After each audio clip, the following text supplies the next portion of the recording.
This video is sponsored by Beam Eye Tracker. Stick around until the end and I'll show you some of the magic things it can do. Let's be honest. When CIG revealed the RSI Hermes, half the community said, "Wow, that's actually cool." The other half said, "Why does this ship even exist?" So I'd say it's pretty business as usual. But is the RSI Hermes a hidden gem? A design experiment? A lazy marketing move? Or just another ship that makes you say, "Yeah, I guess." Today, we are doing something really dangerous. We are being reasonable. Hello citizens, I'm Citizen Bob and today we'll talk about the Hermes, its pros and its cons.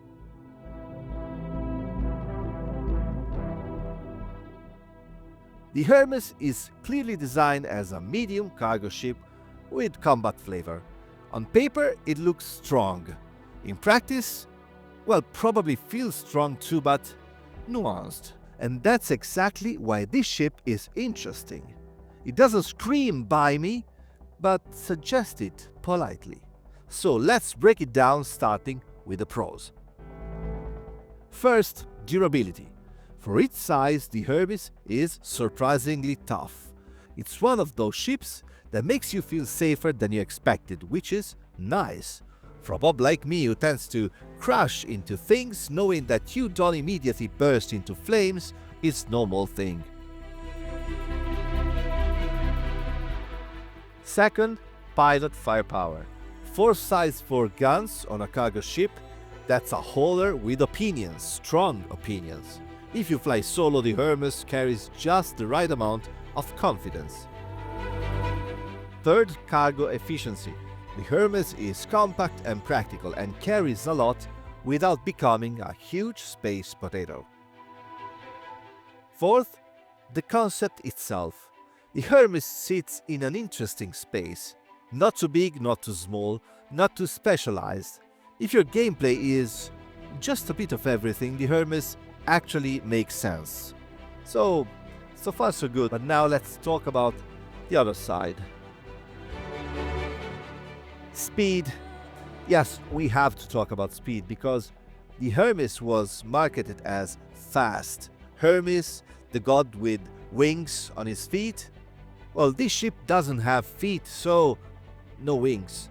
I mean, it's not slow, but it's not fast either.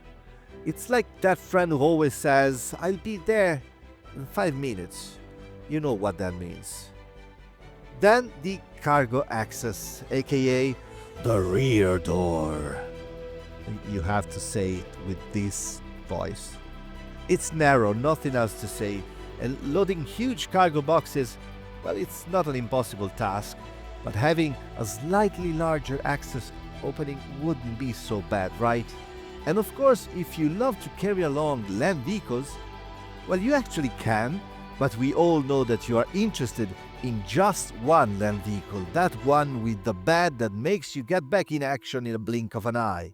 Well, if you want that one, then look elsewhere. The Hermes is not the ship you are looking for. The tractor beam, well, I'm not sure if this should stay here or I should move it in the pros. I like it. I think it's fun and it's a cool idea, but sometimes it feels like it's helping you, sometimes it feels like it's judging you. It's probably one of those things you just have to get used to, but that robotic beam going back and forth is definitely a Bob thing, so for me is 100% approved. Then we should also talk about shields. Yes, because if durability is good, well, shields are not. Having 4 size 2 shields is not a great deal with how shields work these days. Size 3 would have been a better solution probably. The interior style is very RSI. It's clean, it's functional, and a little too much corporate. Not bad, but not exactly inspiring. You know me, I'm a Drake guy. I'm a proud Clipper owner, so RSI style is just not for me. So here's the truth. The Hermes is not a ship you instantly love or hate like the Clipper or the Prowler. It's a ship you have to understand. If you want speed, there are better options. If you want vehicles, there are better options. If you want raw cargo volumes, there are bigger ships. But if you want a compact, durable, combat-capable holder that feels modern and efficient, then the Hermes suddenly starts to look very reasonable. But for a Bob, you will understand being reasonable is almost suspicious. The Hermes is a daily life in the verse ship, the kind of ship you don't brag about, but in the end, you quietly keep preferring it to all the other ships in your fleet. So, tell me what you think. Is the RSI Hermes worth for you? And yeah, like, comment, and subscribe if you have a functioning index finger on your mouse or mobile screen. I'll see you in the verse, citizens. Would you like a more immersive experience in Starcitizen, but your VR headset isn't up to the task and you don't want to spend $400 trillion on a tracker? Try Be My Tracker for free and discover how your simple webcam can work magic and change everything. Check the link in the comments.